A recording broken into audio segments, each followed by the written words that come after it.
What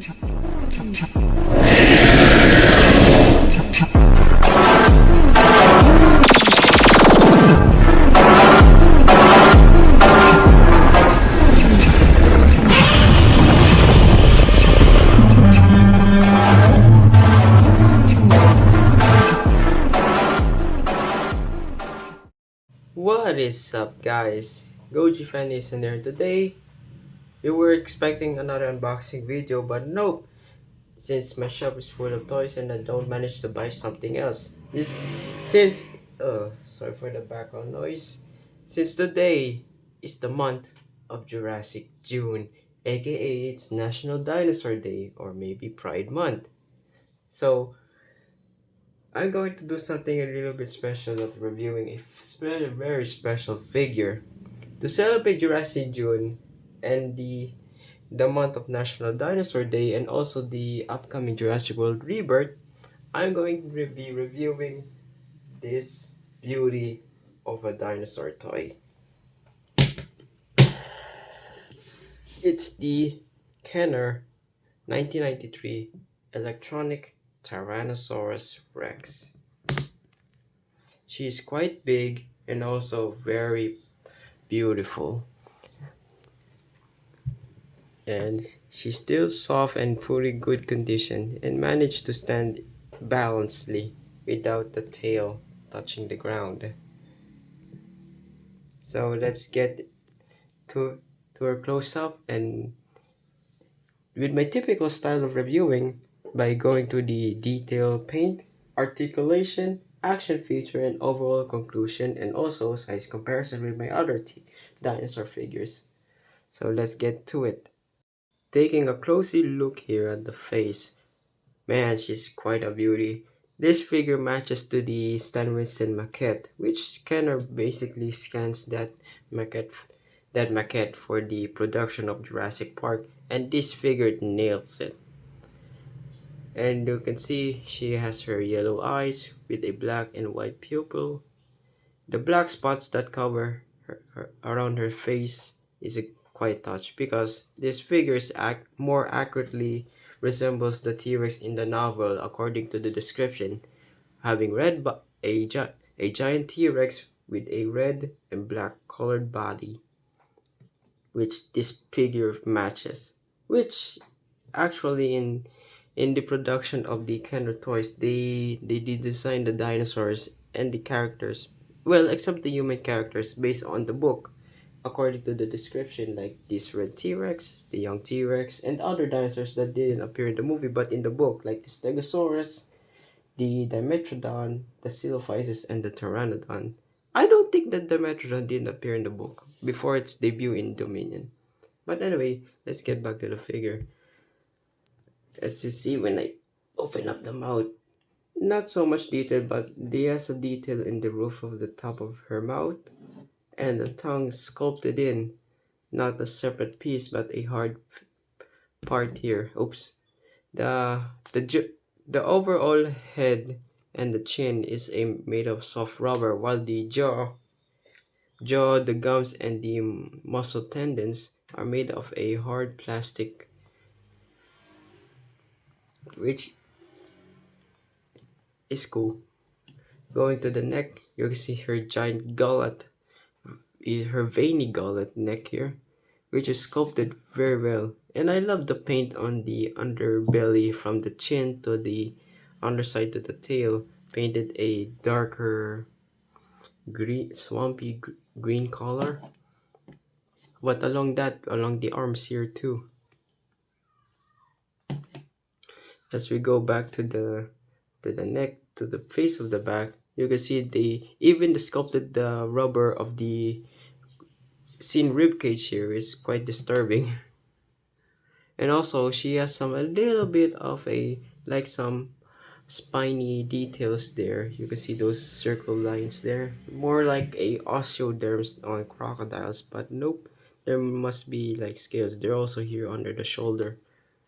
The arms here are hard plastic, unlike the rest of the body is made of rubber and the legs is hard plastic.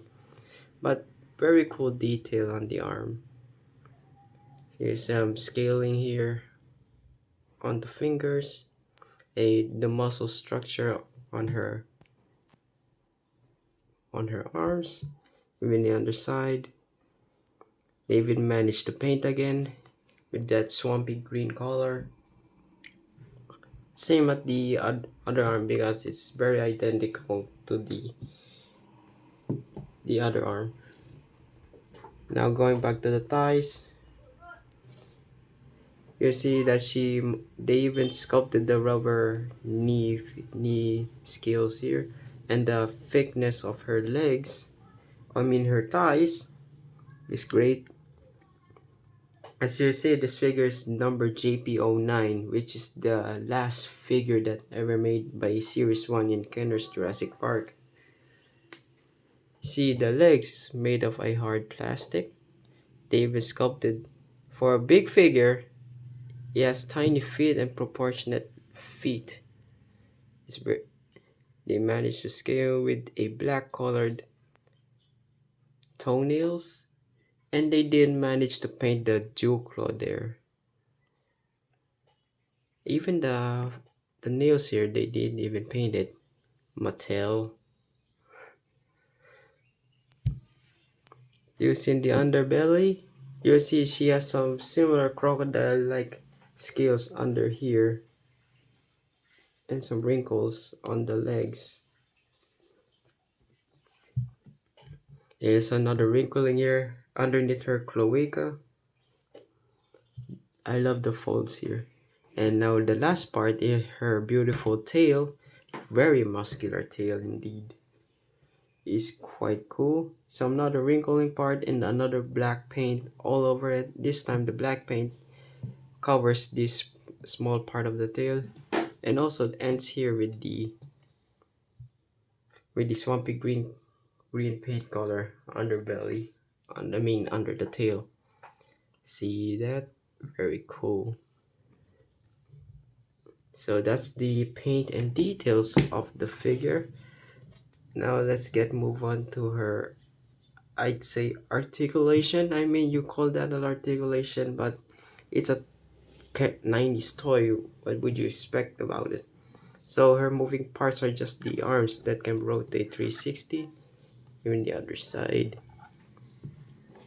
The tail is made of a bendy wire like a typical dinosaur tail, or maybe any creature figures with the bendy wire. So you can pose it any which way you want, but I don't want to bend it too far because it makes the rubber part folded.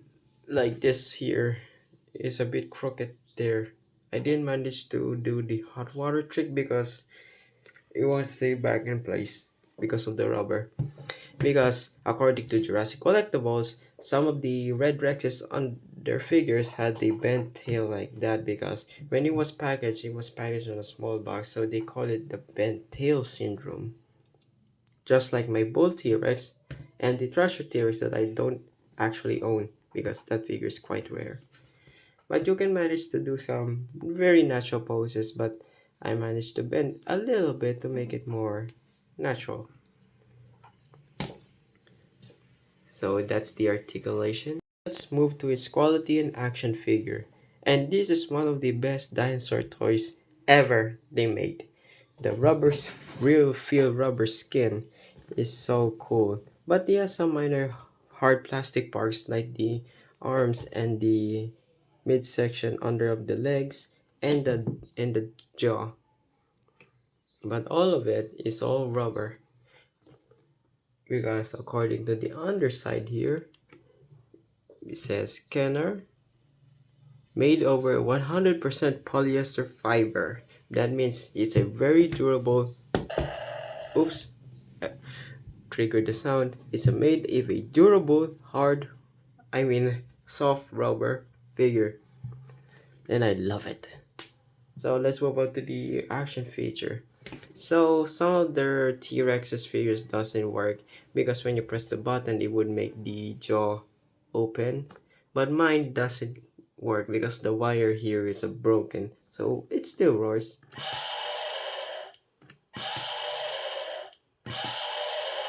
There's a button here between the rib cage area here to make the roaring sound. And the roar doesn't sound like Rexy in the movie, but they managed to make their own roars before the production of the movie. So they made their own roar. It sounds like Godzilla than a T-Rex. Ah, sorry for that background noise. There's also another sound feature when you the stomping feature where sorry for the background noise again. I will cover up that. There we go. It needs a little bit of force there to make the sounds. The batteries that was used on this figure was this. I used a pair of 9V battery. This is what it looks like. But this one, it's already used when I opened the package because the battery was already corroded and damaged. So I replaced this old one with my new pairs of batteries here. So that's why I used it. There's a lot of issues around going on with the Red Rex. And also, it's very rare. This figure is rare nowadays. In US, they sell in eBay than more than just a $160 to $100 when it even it's used or in second hand item. When in package, in good condition package, or maybe at the scrub on boxes, they will sell it over a $100 to $500. That is equivalent over a let's say here in the Philippines, this guy costs about 6,000 pesos, which is an average price of a second-hand item. When in box, it maybe costs a higher, like 10,000 pesos, like that, because this figure is rare. It's been, I mean, here in the Philippines, it's very hard to get some of the vintage Jurassic Park toys and other figures that I currently own. As you see, I currently own some of the rare figures like Primeval, the Star Wars creatures, the Trendmasters Godzilla figures, and also the other figures from Avatar, Doctor Who, and also Dino Riders. Here in the Philippines, the Dino Riders they sell here is completely high. It's about the same price limit as an iPhone. Let's say about 60,000 pesos, like that. Oh god. But great figure. I love this figure in mine. I have two Red Rexes in my collection. I already gave it to my cousin. The they has no one arm, but I gave it all of my Kenner Jurassic Park doubles in my collection to my cousin because he's my trusted one. So yeah, that's the Red Rex. Now let's do some size comparison and final thoughts and conclusion of this guy.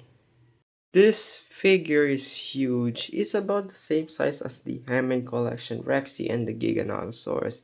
So let's do some size comparison with that. So I'm filming it in sideways because this figure is huge and I cannot fit it into frame with the whole figure. But I will show you some of my figures that I'm gonna compare it to it because this guy is huge. And also he might fall off because he has some balancing issues.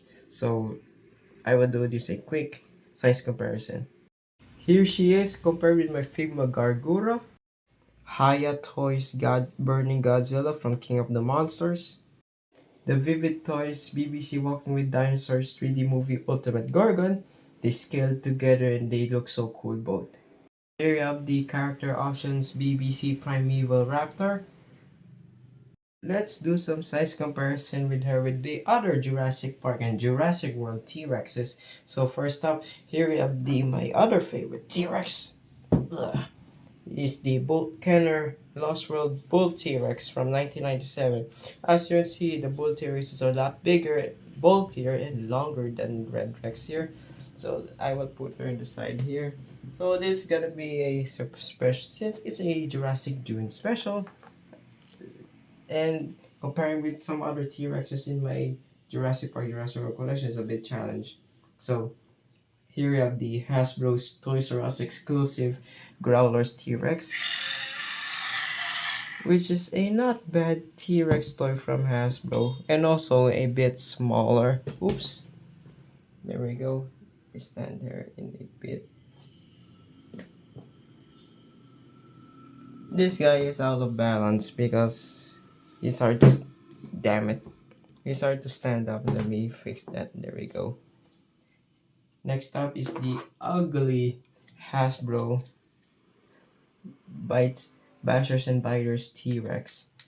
I don't know why I got this figure, but it's for the sake of the T-Rex. Every T-Rex in my collection.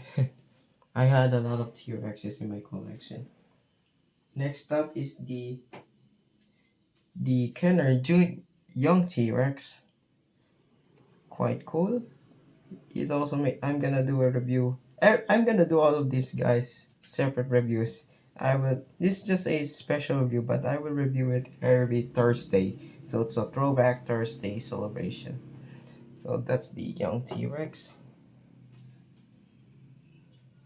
Next up is my favorite and also a Supreme figure is the Hammond Collection Rexy. This figure is great. I wish they made a 2.0 version of this figure with no waist articulation and a big clown feet. But this figure is great. She is also a same size as Rexy. So that's all of my T-Rexes, and as you can see, she's blocking the view. And a little bonus T-Rex figure, the McDonald's Chaos Theory Rexy. Again, tiny figure, but great sculpt. So yeah, that's all of my T-Rex figures comparison. Let's jump into the conclusion. Final thoughts on this figure, I would say this is a great Jurassic Park toy ever made. The rubber, the electronic features, and the overall proportions and detail of this figure is top notch. But I will give it a 9 out of 10 of this figure. The reason is a 9 out of 10 because it's a great figure, but it's very rare now to buy figures like this beauty everywhere. eBay here in the Philippines is very hard because I don't know how to use eBay. We only had Shopee, a Facebook marketplace, and Carousel. But it's a great figure and I love it, and I love it very much. So yeah, that's my review of the Kenner 1993 Red Rex, or simply the electronic Tyrannosaurus Rex. So hope you like, share, and subscribe, and I'll see you guys in the next video. Peace out, bye, and happy National Dinosaur Day.